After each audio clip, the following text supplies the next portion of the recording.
kepingin jadi orang yang terhormat, betul? Sebejat-bejatnya orang itu kalau nggak dihormati pasti marah. Sak bedik-bedike wong itu nek gak dihormati mesti mewangkel. Senakal-nakalnya orang itu sebenarnya butuh kehormatan. Makanya kalau ada acara-acara itu perhatikan, itu pelajaran buat kita. Yang saya hormati Bapak Kiai, Bapak Ustadz, yang saya hormati para sesepuh, semua pasti yang saya hormati. Para pejabat yang terhormat, anggota dewan yang terhormat, jamaah sekalian yang saya hormati. Itu pelajaran betapa setiap orang itu kepingin terhormat, kepingin dihormati. Kalau nggak dihormati, oh pasti marah. Saya pun ketika ngaji di lembaga pemasyarakatan kayak gini, padahal yang saya hadapi kan dapurane ngene-ngene gitu. Tapi saya ngomongnya tetap yang saya hormati. Coba andaikan saya jujur. Bapak-bapak, ibu-ibu dan saudara-saudara sekalian yang terlaknat, yang moralnya bejat, yang menjadi sampah masyarakat, dan yang keparat. Nah, aku iso-iso diantemi sandal sampai coro-coro ngono. Tetap yang saya hormati karena saya yakin betapapun ngene dapurane tetap kepengin terhormat. Saking aneh kan dalanmu isik keliru ngono ae. Makanya aku yakin sampean nggak kepingin ada keluarga sampean yang menghuni rutan, betul? Siapa yang bercita-cita anaknya menghuni rutan pengen roh aku? Mosok ono sing ngomongin nang anake, "Nak, bapak ngutirmu ning Gresik ning gone kelas 2B, kon meneh kudu iso manggon ndek Nusa Kambangan ngono ah." Iku lek gawang tuwa koplak gak kira ono iku. Aku ngomong ini sing tak adepi anjene wong kuculuk-kuculuk kabeh kok.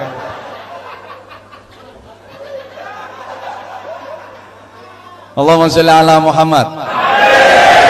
Semua kepingin terhormat, terhormat di hadapan manusia, terhormat di sisi Allah Subhanahu wa taala. Sampai mohon maaf ketika saya ngasih pembinaan di lokalisasi. Kok guyu? Iya biyen sobomu kono biyen. Saiki wis dibina nduk kene ya kudu waras. Saya tetap harus menghormati mereka betapapun yang saya hadapi, mohon maaf, wanita-wanita yang katanya nakal. Saya ketika ngaji kasih pembinaan ya ibu-ibu dan mbak-mbak yang saya hormati tetap. Coba saya ngomong apa adanya. Ibu-ibu, mbak-mbak, para londe-londe sekalian.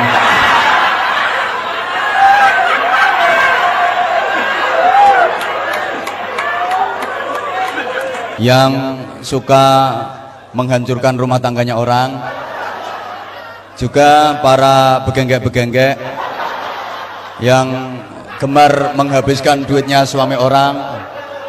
Iya dicamah aku. Gak bisa saya diumpah-umpah, dimaki-maki, gak ketepaan ya iso ditawani aku. Wong mohon maaf banget yo. Saya jadi teringat waktu habis kasih pembinaan di salah satu lokalisasi. Itu kan disuguhi ya kayak gini lah, tepak istirahat. Itu ya sing nyuguhi yo ketepaan kok yo ayu ngono. Tepak ngaji ku yo cuwil bapan kabeh, rukut ngono. Tepak sing nyuguhi tepak ayu. Akhirnya tak panggil, "Mbak, sebentar, saya mau nanya." "Ya enggak apa-apa Pak Ustadz." Ngono kok atiku ya sempat ser-ser ngono ya. Loh Ustadz juga manusia. Akhirnya tak tanya, "Mbak, apa sampean maaf Mbak ya, saya mau nanya, jangan tersinggung." "Enggak Pak Ustadz, saya enggak tersinggungan kok." "Ada apa sih Pak Ustadz?" Akhirnya saya tanya, "Apa Mbak nggak kepingin insaf, nggak kepingin tobat?" "Ya Allah Pak Ustadz, siapa sih yang kepingin kerja kayak gini? Ini karena juga saya udah darurat, udah nggak ada jalan lain, kebutuhan banyak, cari kerjaan susah. Kalau semuanya udah cukup, saya juga mau tobat Pak Ustadz. Ya Allah, ngono ku sik terusane lho sing gak enak. Barangkali Pak Ustadz mau yang ada diskon 50%.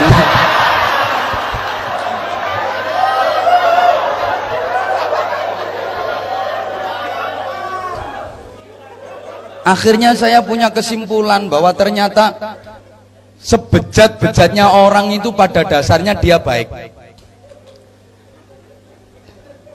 Guyumu kok gak mari-mari ngono model. Mohon maaf, halo. Akhirnya rungokno ta.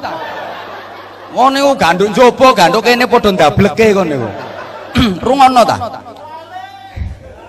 Ternyata ya sejahat-jahatnya orang, sebejat-bejatnya orang, pada dasarnya dia itu kepengen baik karena pada dasarnya dia itu baik. Ingat, Allah Subhanahu wa taala menyelehkan ya. Mendekek ya. Apa? Ayo kaya lambemu iku. Manusia diciptakan di dunia ini kan dalam keadaan baik. Allahumma sholli ala Muhammad. Kullu mauludin yuladu 'alal fitrah. Semua manusia diciptakan Allah itu dalam keadaan baik. Maka hidup ini dapat tugas untuk melakukan amal-amal yang baik, hal-hal yang baik, dan hidup ini diberi tugas untuk menjadi orang yang baik sampai nanti mati pun mati dalam keadaan yang baik. Ketika menghadap Allah juga harus dalam keadaan yang baik. Pada dasarnya itu. Nah wes gak kakean ngomong ya. Dalam bahasa agama baik itu disebut dengan istilah sholih. Sholih ritual, sholih sosial. Ngerti tak gak dijak ngomong model ngene. Ayo ngomongi wong sing IQ-ne rendah ya kudu menyesuaikan.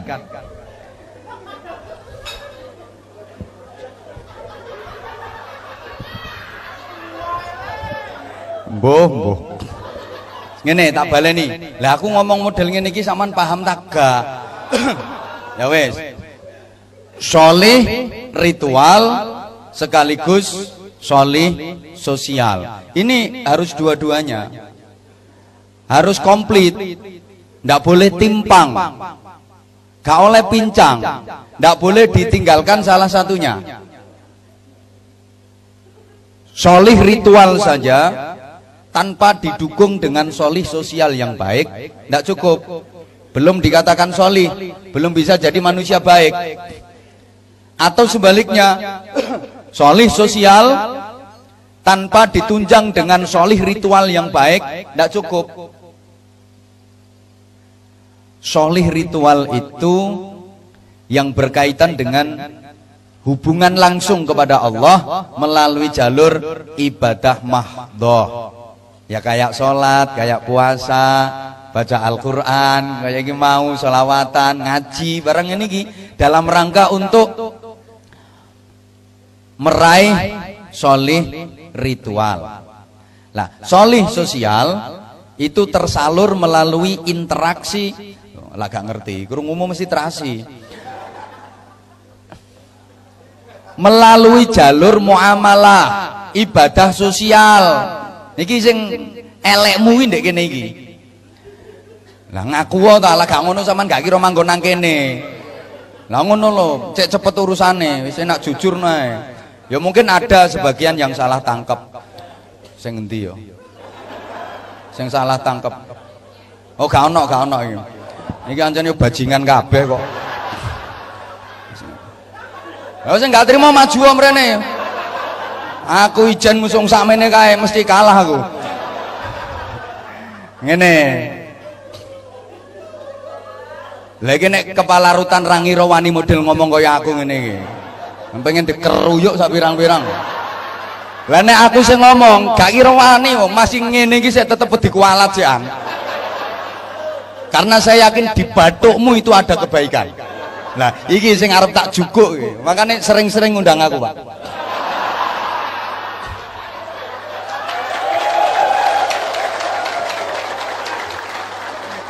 Pokoke lek sering ngundang aku model ngene-ngene iki waras kabeh.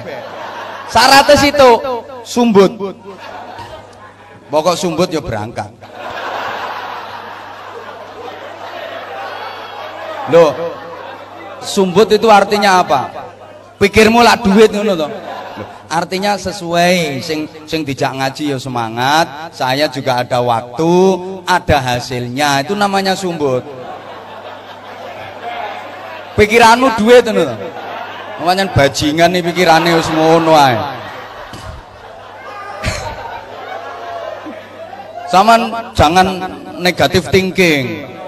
Ojo suudzon. Dipikir kiai ustadz itu materialis gitu.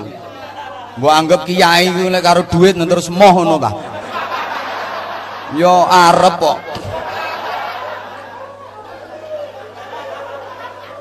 Lah ini kalau dua-duanya harmonis, terjalin dengan baik, hablum minallah itu ibadah ritual, hablum minan nas itu ibadah sosial. Ini yang akan jadi orang yang mulia, terhormat, dimuliakan Allah Subhanahu wa taala. Tak kasih contoh.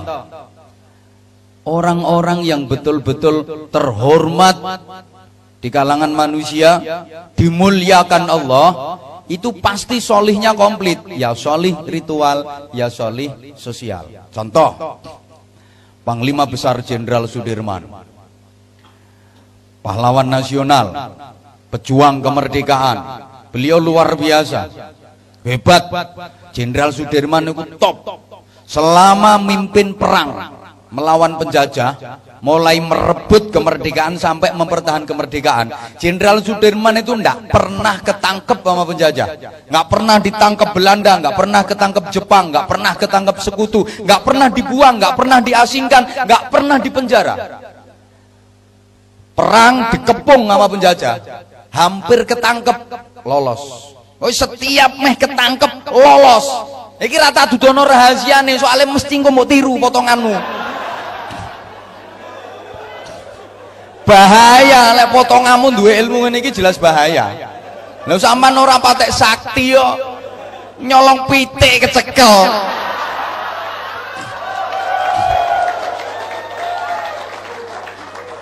Maling ketengan. Kone ku lek gurung pinter ojo dadi maling dhisik. Maling mesisan oleh 10 triliun. Maling ini wis duwe seragam sing lengkap, pangkate dukur dadi yo maling.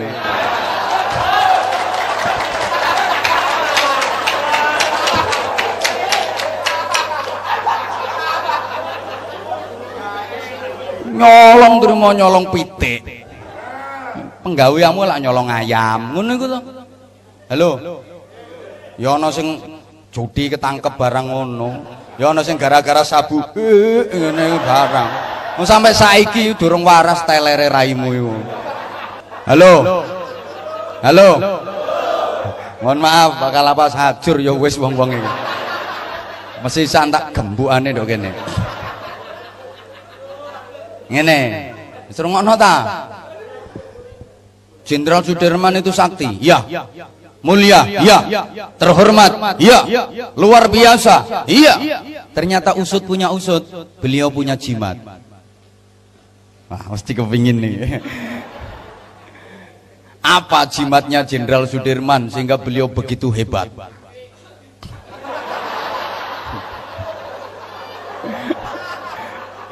Tutuake, bro.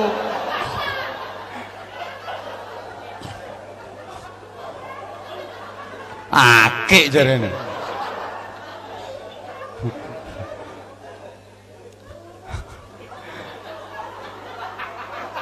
Ngene. Lha iku mesti ana sing ngrasani. Iku kiai ini yo gawe akik iku lho. Iki duduk jimat. Satu, saya itu memang suka keindahan. Jadi mulai dulu kalau tahu kaset-kaset ceramah saya mulai tahun 2007, 2008. Iku aku yang gawe akik, pancen aku seneng akik ket biyen. Yang kedua, sunnah Rasul. Kanjeng Nabi Rasulullah itu juga pakai cincin. Cuma yo driji limo yo siji ae aja tinggone kabeh. Ante sing tak gawe yo apik, kaya pekmu. koral dilus. Ono aja nggarai ta. Lah wis. Ini. Allahumma sholli ala Muhammad. Enak Pak Kusnan. Mbina kroco-kroco ini model kaya ngene iki enak. Masih ditautuki gak kira mangkel. Gak kira mangkel. Angel golek ustad model ngene iki angel. Mangkane yo larang.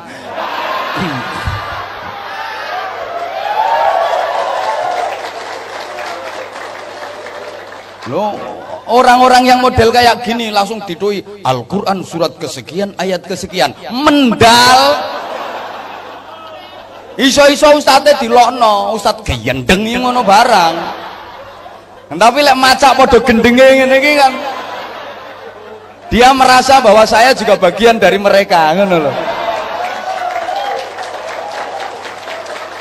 carane ngene membaur ngene iki wes Allahumma sholli ala Muhammad.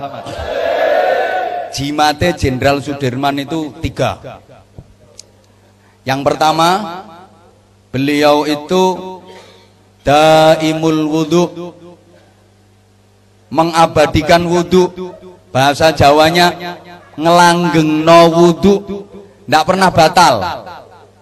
Oke, setiap batal langsung wudu. Habis kencing, yuk langsung wudu. Tut wudu, tit wudu, tet wudu, pret wudu, brot wudu. Loh kan yuk beda-beda suaranya. Tergantung ukuran bokong.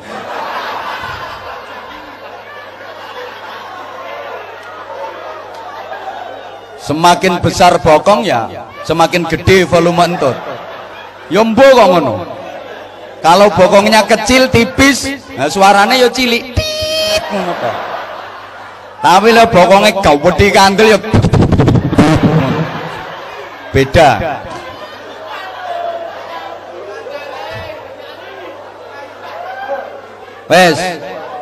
Wes ta rungokno. Beliau Jenderal Sudirman itu tidak pernah batal wudunya. Setiap batal langsung wudu. Pokoknya angger batal langsung wudu. Mau tidur wudu beliau. Jadi tidur dalam keadaan suci dari hadas. Begitu bangun wudu. Subhanallah, emang wudu itu rahmatnya Allah. Orang yang punya wudu ditemani malaikat. Tapi kalau nggak punya wudu, apalagi nggak pernah wudu, ditemani setan kayak rupamu itu. Loh kok gak kena gimana toh? Orang kalau punya wudhu itu dijaga malaikat. Sama nek gak percaya coba kate nyolong wudhu dhisik engko lak gak sida. Sampean winginane nyolong engko tepak gak duwe wudhu kok. Lho kok masak dikandani. Itu loh. Wes. Wajah kalau kesiram air wudhu itu dibarengi rahmatnya Allah. Air wudhu itu dijadikan malaikat sama Allah. Maka sunahnya habis wudhu kan nggak boleh, jangan dielapi, jarkan saja. Dijarno lho, melu-melu ayo. Nah, malaikat kok diusap-usap gitu loh. Biarkan saja itu air wudhu itu malaikat, dan air wudhu itu menjadikan ghurran muhajjalin, bukan hanya besok di akhirat, cerah cemerlangnya di dunia juga. Wajah yang sering dibasuh air wudhu jelas beda dengan wajah yang nggak pernah terbasuh air wudhu. Kalau nggak pernah terbasuh air wudhu itu meskipun ganteng cantik itu modelnya ya apa ya? Nah betul modelnya ngono, nggak ada cahayanya, nggak ada nurnya, modelnya ku belenek ngono nyawang. Tapi kalau sering terbasuh air wudhu itu mengandung aura, meskipun hitam. Ya contohnya saya. Ndak, subhanallah. Ini, wes, perempuan itu juga gitu. Kalau kepengen cantik sebenarnya nggak perlu macam-macam make up, karena kecantikan itu sumbernya dari dalam, inner beauty. Oh, bajingan nih lo ngomong betul.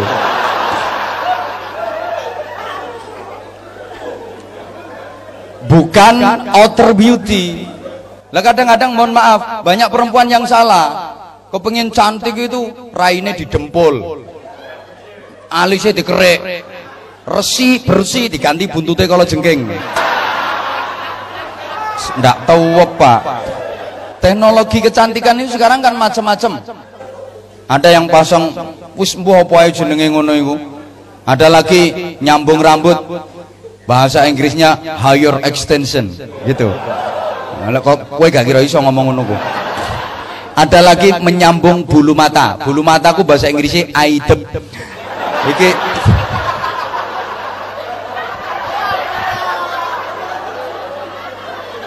dibikin jentit gitu kayak kepiting. Kadang nggak mau kalah sambung sampai 3 meter. Nggak, wudhu, biasakan wudhu, berbanyak baca Al-Quran, berbanyak baca sholawat. Ini akan mempercantik zahir batin. Panglima Besar Jenderal Sudirman itu langgeng wudhu, nggak pernah batal wudhu. Subhanallah.